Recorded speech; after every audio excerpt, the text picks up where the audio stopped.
So is Mike McCarthy really a bad coach, right? He's been a meme for a while now of, oh, Mike McCarthy sucks. And don't get me wrong, I think we can all agree he's had some rough moments over his career. But is he actually a bad coach, or is it more so just the meme of it all? Well, it's hard to say exactly. There's no perfect algorithm that I can come up with that'll say who is or isn't a bad coach, but there's an imperfect one I can come up with, and that's what I decided to do. So what you see on the screen, a lot to unpack here. We're not going to go through every little detail. I just figured I'd put some of my notes on the screen before we get to the next chart. This is going to be where they ranked in each positional category on offense, because he's an offensive coach, so that's what we're going to be talking about here, is how well he does offensively, with whether it's him play calling or him taking the lead but letting someone else play call. But this is where they ranked every year he was a head coach, a few years with the Cowboys and then a bunch of years with the Green Bay Packers. And then what you're going to see all the way over to the right is what you would expect their points per drive to be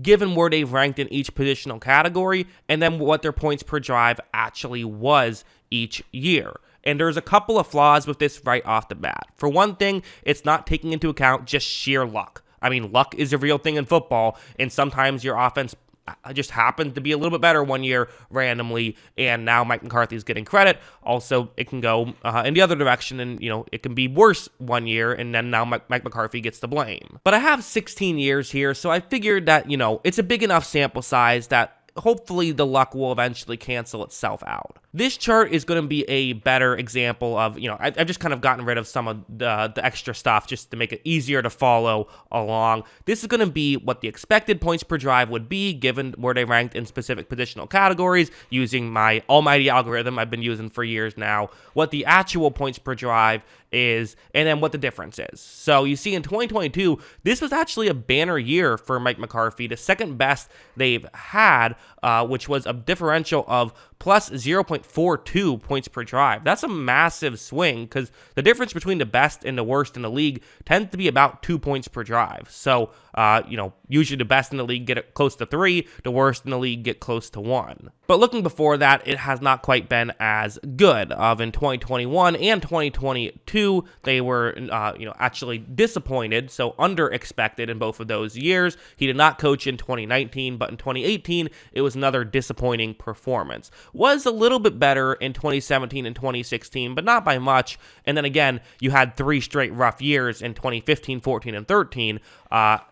Definitely disappointing in those 3 years. And even in 2012, it was disappointing as well, although not as significantly as the couple years that came after it. Again, in 2011 and 2010, very weirdly, those were 2 of his bigger swings. Actually, his biggest swing in either direction came back to back, where in 2011, that was, the year where they had a very good offense, and a big chunk of it was because of seemingly what he did, or they got lucky, one of the two. However, in 2010, they underperformed that year, interestingly enough. Also, interestingly, that's the year they won the Super Bowl, so eventually they figured it out come playoff time, for sure. But in 2011, that was the year that they, won a bunch of games that, that made them look like they were going to win it again, only to get, lose early on in the Super Bowl, or in the playoffs, excuse me, just interestingly enough. And then again, I don't know how much you take stock into the 2009 and further back years, but again, kind of an okay year,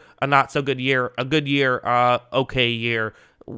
That's kind of how his career has been, is a little bit all over the place. In fact, these are his total stats if you look at this. So total, he has, over the course of his career, if you accumulate it, it's negative 0.6. But on average, a given season, his team points per drive underperforms by 0.375 points, which is not terrible. If you make it a WAR, this is not cumulative, by the way, this is just per season, but his WAR per season would be negative 0.19, which is, it's something. I mean, this is definitely something, but it's not a disaster. I think it's fair to say, is maybe I don't know, if you're doing a head coach rankings, probably over the course of his career has finished around like 17th, 18th throughout the majority of his career, and he's consistently been there. So yeah, that's kind of how I view McCarthy. He's certainly someone who I wouldn't necessarily be rushing out to re-sign if I was a NFL team. That's just not how I would approach him. But there's worse signings, and he is probably a pretty safe bet. Let's say that it doesn't go well next year for Dallas, and they fire him. you definitely could consider if you were a team that felt like you were a championship contender and just needed an okay coach, he wouldn't be the worst hire in the world, although you'd probably be wanting to swing for the fences a little bit more, which would be understandable. The one other flaw in this whole system is that, well, I'm comparing how well the team did to how well the team should have done given their talent. Another important note is that the head coach's job is to help develop the talent. That's one of the things that they have and one of the things that you pay them to do. And you could argue in some ways he's done a great job with helping Aaron Rodgers get to where he is and helping get Aaron Rodgers to be in a position where he could be successful and could win a Super Bowl. Sure, I totally understand that, and I would agree with that.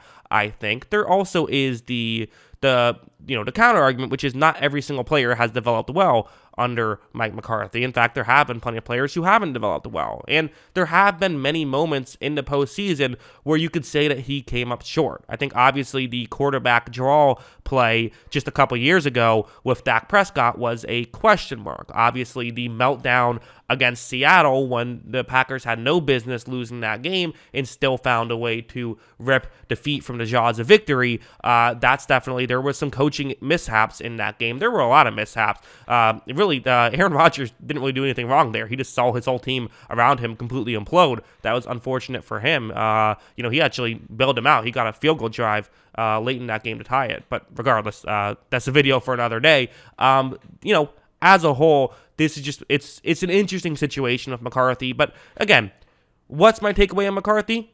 Not a great coach, but not the worst coach in the world either. That's kind of how I view it. A little bit weird that he's still getting so many opportunities, but it's the NFL. Once a guy is out there, if you can get a high floor guy, that's McCarthy. If you want that, that's who McCarthy is. He's not going to have a Nathaniel Hackett type year. He's not going to have an Urban Meyer type year, but probably not going to have a Bill Belichick type year either. That's kind of how I view him. What do you guys think? Let me know in the comments below. Always love hearing from you. And of course, as always, thanks for watching. If you like movies, check out my movie review channel. Every single movie title you see on the screen, I have a video about coming out within the next 2 weeks. I'm uploading a video every day for 2 weeks, so definitely make sure you're subscribed there. The link is in the description below. I got some other stuff on there too, some like breakdowns of certain scenes I like and things like that, so check it out.